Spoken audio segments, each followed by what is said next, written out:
Un couple avait pris l'habitude de déléguer sa parole. Quand il avait souhaité rendre compte devant un public d'œuvres immatérielles dont il était l'auteur coutumier, qui de plus capable que des conteurs s'était-il demandé? Et il avait confié son récit à des maîtres de la parole. Et quand il s'était agi de présenter une ligne de défense juridique originale, qui de plus qualifié que des avocats? Et il avait laissé à ceux-ci le soin de plaider. À force de délégation, il advint que le couple perdit sa capacité de parler. S'il parlait, sa voix ne portait plus. Ou si sa voix portait, On ne l'écoutait plus. Si on l'écoutait, on ne la comprenait plus. si on la comprenait, On semblait n'y prendre aucun intérêt. Le couple ravala sa langue et décida de se mettre à tisser. absolument novice, il choisit la méthode qui lui parut la plus accessible, élégante et mobile.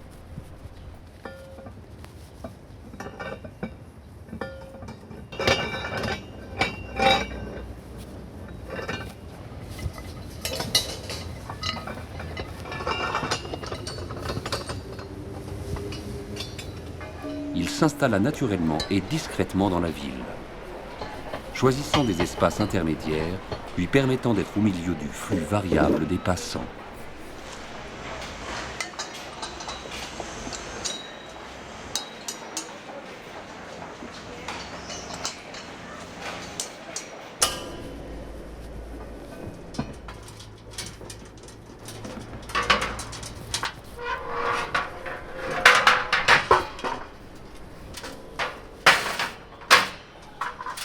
Le couple réunit peigne, poulie et lisse et les suspendit dans un module d'échafaudage habituellement destiné au ravalement de façade. Et étirant loin ses fils de chaîne,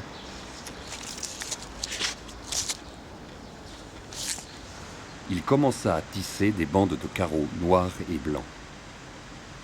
Cette sculpture-outil qui mettait en conversation deux postes à tisser reçut le nom de déparleur.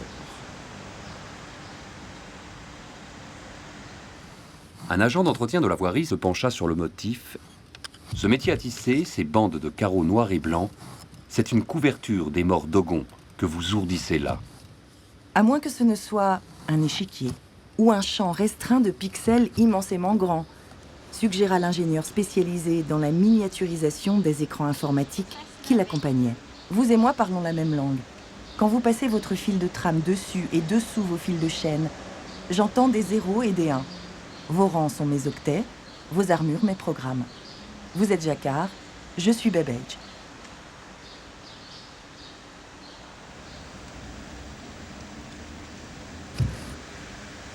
Plus tard, un couple s'arrêta, dont l'un décréta. C'est bien ça. Vu l'épuisement des réserves de combustibles fossiles et l'état de la planète après ce siècle de débauche énergétique, il faut bien revenir à des techniques moins énergivores.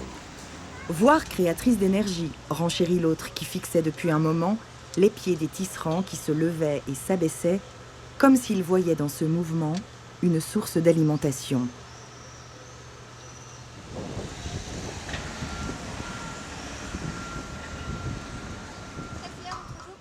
Maman, je passe en signe.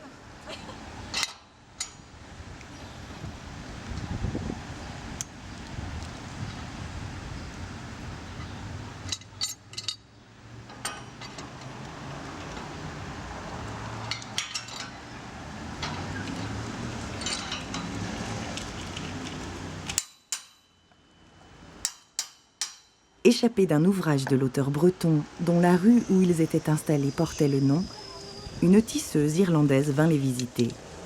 Meurtrie par la perte de son mari et de ses 7 enfants, elle avait échoué, stupide et muette, sur les rives d'un archipel utopique.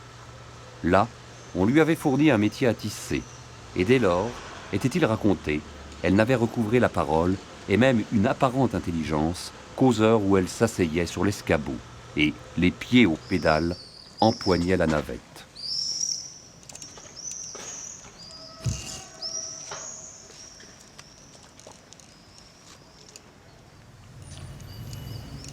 Plus tard, une jeune compositrice qui sortait du conservatoire voisin s'exclama « Quel drôle d'instrument de musique !»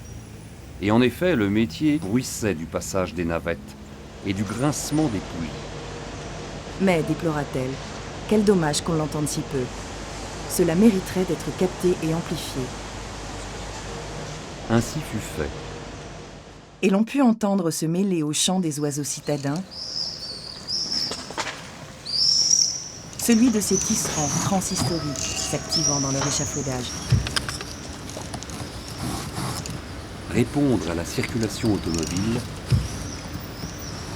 l'aller-retour doux des navettes. Et s'accorder à l'erratique concert de la ville,